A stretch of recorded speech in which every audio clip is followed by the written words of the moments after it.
saya sambil belajar mempersiapkan hafalan untuk disetorkan ke Romo Yai itu, saya belajar tentang haliyah atau pribadi atau perilaku atau keseharian Pak Yai. Di situ saya betul-betul menyaksikan beberapa peristiwa yang belum pernah saya saksikan sebelumnya. Saya juga sebelumnya mungkin pernah mondok, itu saya hanya interaksinya dengan Pak Yai, dengan Bu Nyai saya sebelumnya itu ya di bangku-bangku pelajaran, di meja belajar ngaji begitu. Tapi di sini betul-betul saya itu belajar tentang ya pribadi utuh seorang kiai luar dan dalam. Di luar itu ketika saya nyupir, nanti interaksinya dengan masyarakat, di dalam itu dengan keluarga dan dengan santri. Ada beberapa pengalaman saya itu dengan Pak Yai mengenai bagaimana beliau itu menerima tamu. Jadi saya belajar juga di situ. Pernah itu sekitar habis setoran malam itu sekitar jam 12:30 dini hari, itu ada orang-orang ketok pintu. Saya masih di dalam. Itu terus Pak Yai ndawuhi saya, "Kang, itu Kang kuwi ditulung dibukake, tamune sapa dipinarake, terus digaweke unjukan." Itu ada seorang anak muda itu pakai jaket, pakai celana jeans, tengah malam sowan sama Pak Yai. Pak Yai masuk ke kamar, mungkin terus ke kamar mandi atau apa, beliau ke kamar dulu sebentar. Saya tanya, saya ngobrol sama tamunya, "Tulung tamunya dijagongi dhisik." Agak lama itu, kurang lebih sekitar 30 menitan itu Pak Yai baru keluar kamar. Mungkin ya sholat, pikiran saya sholat, terus ngapa-ngapa itu di dalam. Terus tanya, "Pak Yai dari mana Mas aslinya? Terus kok tahu sini dari mana?" Tamu itu menceritakan ke Pak Yai, "Saya itu aslinya dari Magelang Pak Yai. Terus saya itu kerjanya di Malioboro. Kerja saya berdagang ini, dagang-dagang." Nah, tengah-tengah malam begitu cerita, "Loh kenapa? Ada apa? Kok orang berdagang malam-malam?" Sama Pak itu ditanya, "Kenapa kok bengi-bengi kesini?"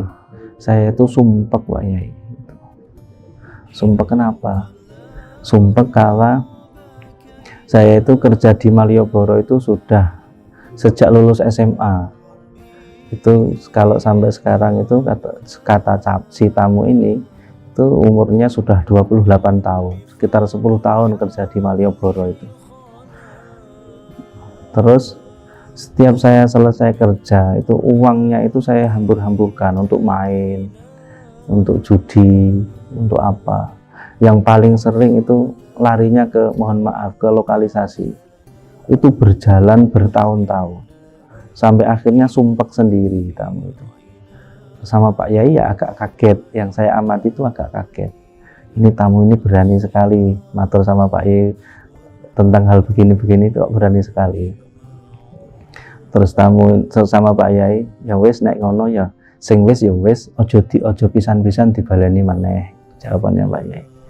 Itu terkait satu tamu. Terus beberapa kali juga Pak Yai itu awal-awal itu Pak Yai itu kalau ada tamu itu monggo pinarak mempersilahkan masuk, terus disuguhi, ndawuhi teman-teman santri dalam itu untuk bikin unjukan dan lain-lain. Itu untuk dihormatkan kepada tamu, untuk hormat kepada tamu. Terus ini beberapa kali juga Pak Yai itu ada agenda penting mau tindak, mobil sudah siap, keluarga atau yang mau ikut ke acara sudah siap di mobil, tiba-tiba ada tamu.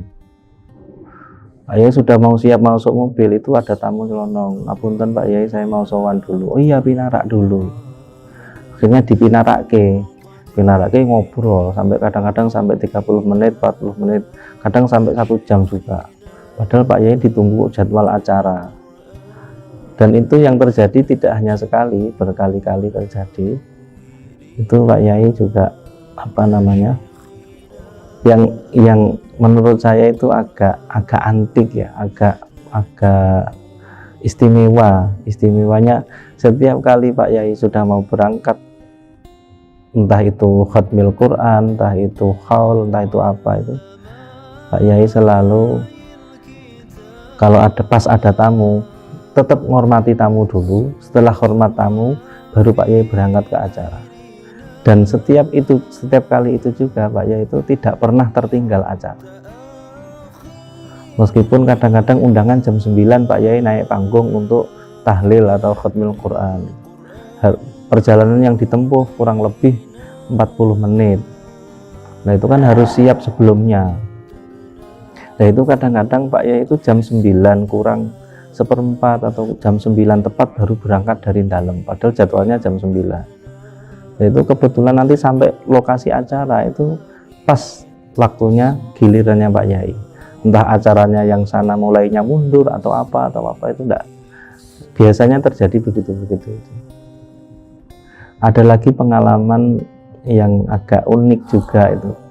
Dengan awalnya saya mengira itu kenapa itu ada tamu, setelah ada tamu banyak, satu rombongan, satu keluarga, seingat saya itu satu keluarga. Terus setelah tamunya kundur itu Pak Yai ndhawuhi Kang iki tamune wis kondur di ringkes-ringkesi, bekas unjukane di ringkes-ringkesi. Kemudian saya kumpulkan, masih ada beberapa gelas itu yang minumannya tidak habis oleh tamu itu, sama Pak Yai diminta kuwi teh-teh kuwi dadek ke siji, terus kemudian setelah saya jadikan satu, gorene kemudian diminum sama Pak Yai itu, teh sisa tamu-tamu itu diminum. Dan itu terjadi tidak hanya sekali, berkali-kali. Itu saya ingat betul itu. Saya belajar juga tentang haliyahnya Pak Yai ketika menghormat tamu sebagaimanapun, termasuk ini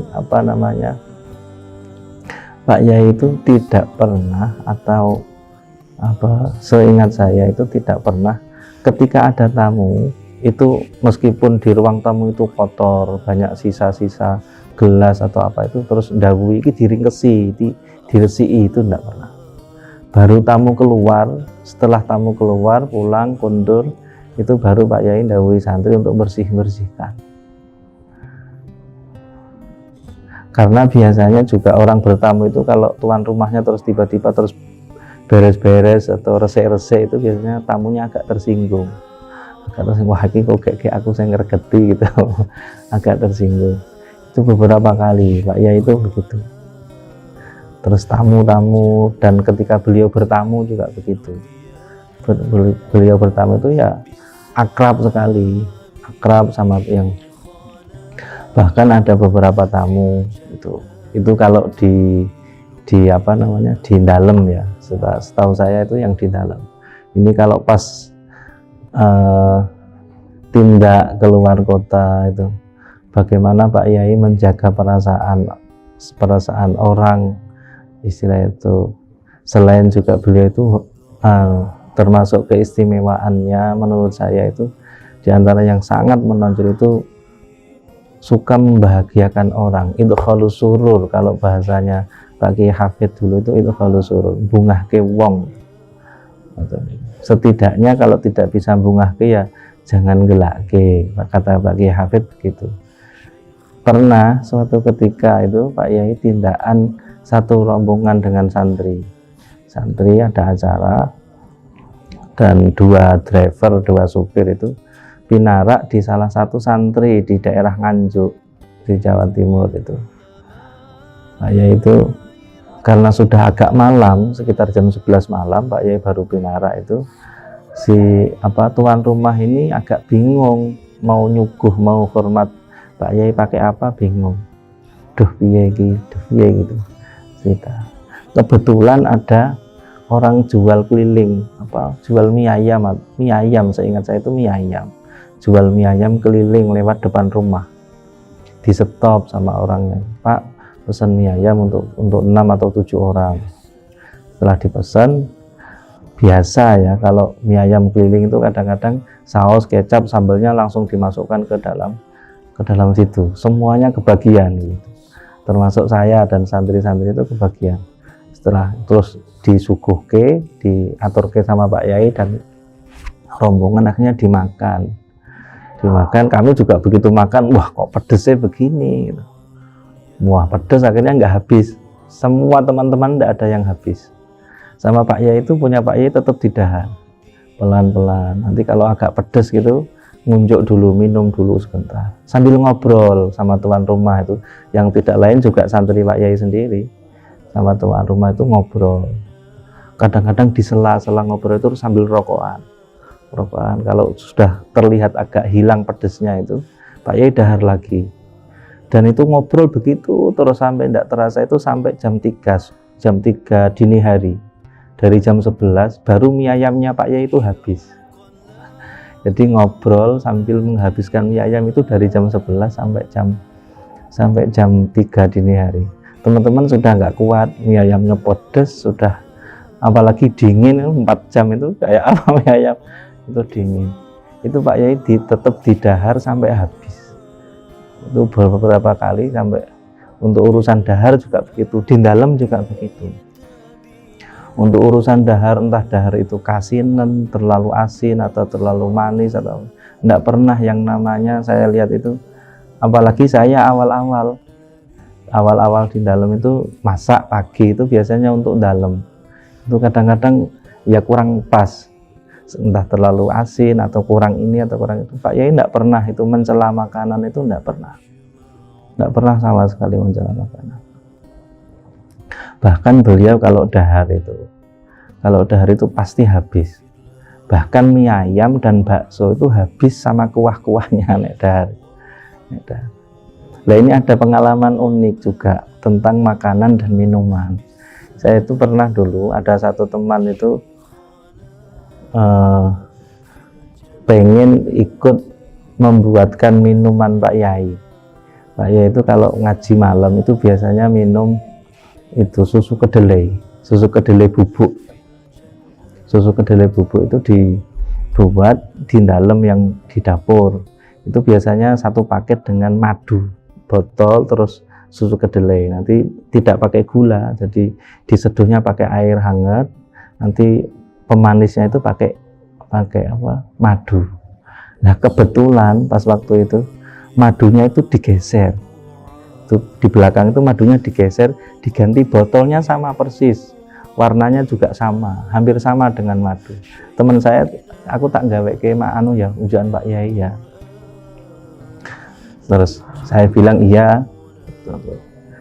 Terus beliau teman saya itu terus membuatkan minuman itu aja, ngambil susu kedelai, dimasukkan ke gelas, terus dimasukkan itu yang di botol itu dimasukkan jadi satu, diaduk. Teman saya tidak berani mencicipi, itu tidak berani, karena ini nanti mau diminum Pak Yai, mau dicicipi rasanya kurang sopan, kata teman saya begitu.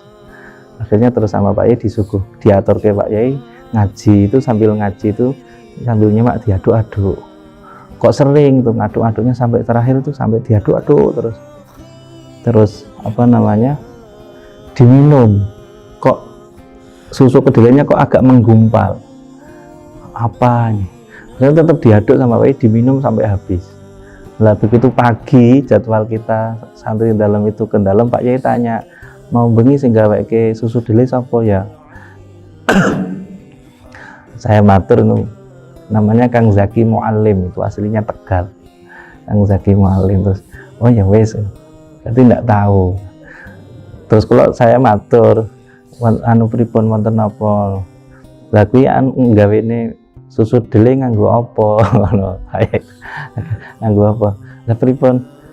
Oh ternyata teman saya itu membuatkan susu kedelainya itu tidak pakai madu, tetapi pakai minyak zaitun. Masya Allah, saya ingat. Dan itu diminum Pak Yai sampai habis. Sebagaimana Pak Yai biasa minum, kalau teman-teman santri perhatikan, kalau pas ngaji itu diaduk terus diminum, bahkan sampai tetes terakhir itu tetap diminum. Itu padahal pakai minyak zaitun.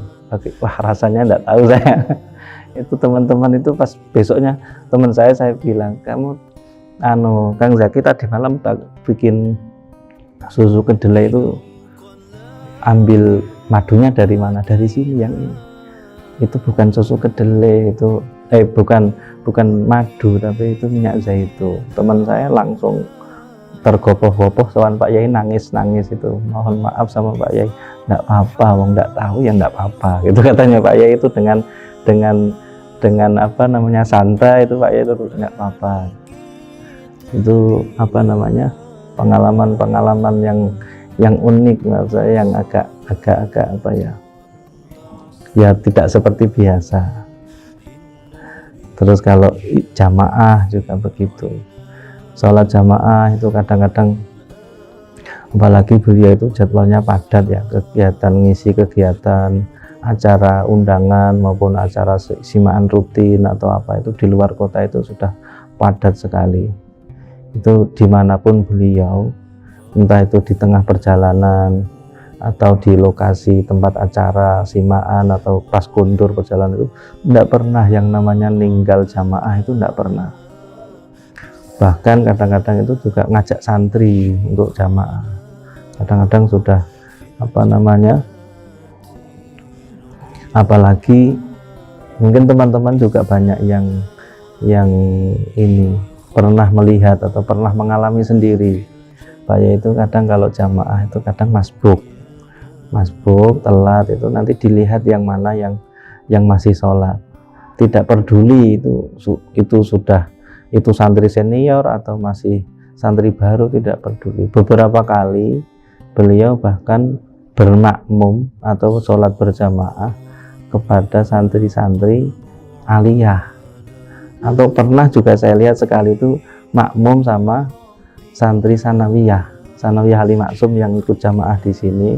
Itu kadang-kadang sholat zuhur itu Pak Yai nanti makmumnya itu menepuk pundaknya santri-santri sanawiyah itu, bermakmum di situ. Bisa dibayangkan bagaimana perasaan yang jadi imam itu ya.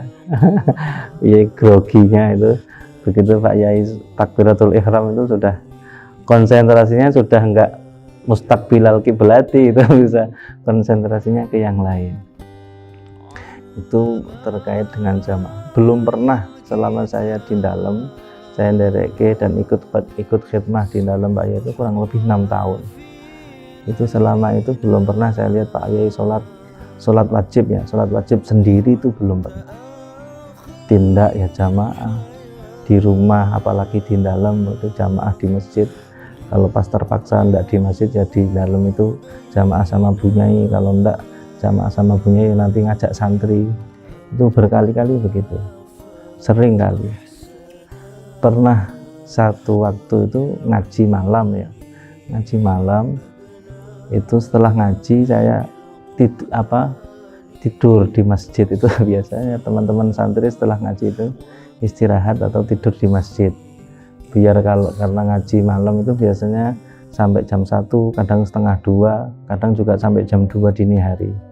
Itu nanti kalau nggak tidur di masjid subuhnya bisa bablas. Akhirnya banyak yang mensiasati setelah ngaji tidurnya di masjid, biar nanti kalau ada azan subuh itu bisa bangun ikut jamaah. Dulu begitu.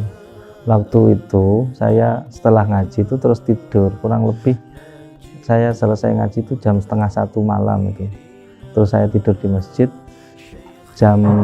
kira-kira jam setengah 2 saya dibangunkan, teman saya itu dibangunkan, nanti jam setengah 3 ndereke Pak Yai. Saya agak kaget, ada acara apa? Biasanya kalau ada jadwal tindak itu Pak Yai ngasih tahu dulu sebelumnya, tidak mendadak. Ini kok jam setengah 2 dibangunkan untuk nanti ndereke jam setengah 3, ini ada apa? Saya juga hanya penasaran, saya simpan saja pertanyaan-pertanyaan itu. Penasaran, di tengah perjalanan akhirnya setengah 3 saya siap-siap terus berangkat ke daerah Jejeran. Di tengah perjalanan Pak Yai ngendika, mau ono alumni jam 1 telepon, ono tonggone sing arep berangkat haji sadurunge subuh. Pak Yai begitu, sadurunge subuh lah alumni mau njaluk tulung ngaturi kondongane sadurunge subuh. Akhirnya ya di apa wong iso ya diselake, ndak gelo gitu. Bagaimana bisa dibayangkan ya jam 1 dini hari itu Jam 1 dini hari mendapatkan telepon, diundang, dimohon untuk berkahi ndongani orang mau berangkat haji, hanya lewat telepon gitu. Kalau seperti kita ini mungkin sudah tinggal turu baik gitu. Supaya itu tetap ngelegake, meskipun yang ngundang kadang-kadang juga belum tahu atau mungkin karena keadaan akhirnya ya wis, yang penting yang penting pesan untuk ngundang itu tersampaikan, tidak peduli lewat telepon atau sowan, kadang-kadang begitu. Ini saya punya satu pengalaman itu ketika saya mau khataman 2013 itu malam hari itu khataman, sorenya itu kan banyak sekali teman-teman khotimin ini sowan ke Romo Yai bersama dengan keluarga. Itu pernah itu itu banyak sekali, sudah tamunya banyak, terus teman-teman yang khotimin juga sowan sama keluarga. Ketika sudah tamu-tamu pada pulang, Pak Yai keluar sambil ngecek lokasi khataman di depan dalam itu. Pak Yai sambil mersani begitu. Saya beranikan diri untuk matur ke Yai, ngapunten keluarga mboten wonten ingkang saged sowan. Itu saya matur begitu. Itu jawaban Pak Yai itu, ora apa-apa, ora ketunggan wong tuwa diparingi iso khatam, alhamdulillah. Itu yang membuat saya itu, yang tadinya agak bagaimana itu perasaan itu ya, orang mau wisuda nggak ada keluarga yang datang itu saya agak merasa tidak sendiri itu. Saya merasanya Pak Yai ya betul-betul mengayomi. Saya yakin juga teman-teman santri yang lain juga mengalami hal atau menangi atau merasakan hal yang sama. Kalau dawuh itu beberapa kali itu. Biasanya kalau dawuh atau nasihat itu nanti Pak Yai itu kadang meminta Bu Nyai untuk menyampaikan gantian karo ibu, yang diterangkan karo ibu. Itu beberapa kali. Bu Nyai itu juga diantara yang saya catat betul, langsung saya ingat itu ibunya Pak Yai itu ya sabar, yang syukur menghadapi keadaan yang tidak enak, ya sabar, dapat anugerah berapapun anugerahnya, nikmatnya itu ya harus syukur. Ibunya itu pesan-pesannya itu Masya Allah itu sangat berkesan juga. Saya punyai sama Pak Yai itu, saya merasa ya di Kerapia ini orang tua sekaligus guru saya ya Pak Yai sama Bu Nyai itu di antara yang saya catat betul. Di jembar ke dodone Pak Yai yang sabar itu dawuhnya Pak Yai, sabar, syukur. Nanti kalau Bu Nyai itu biasanya menambahkan di jembar ke dodone dadi wong diusahake duwe ati sing gampang ngapura. Itu diantara yang saya catat, saya masukkan betul itu di pikiran dan hati saya itu untuk Pak Yai, Bu Nyai itu. Jadi bagaimana kita di masyarakat atau nanti bergaul dengan orang banyak itu ya berusaha untuk sebagaimana Pak Yai. Saya kira juga begitu, duwe ati gampang ngapura itu juga tidak mudah, ternyata tidak mudah. Nah, itu nasihat-nasihat Pak Bu Nyai sama Pak Yai yang begitu-begitu itu saya dapatkan langsung dari Pak Yai dan Bu Nyai.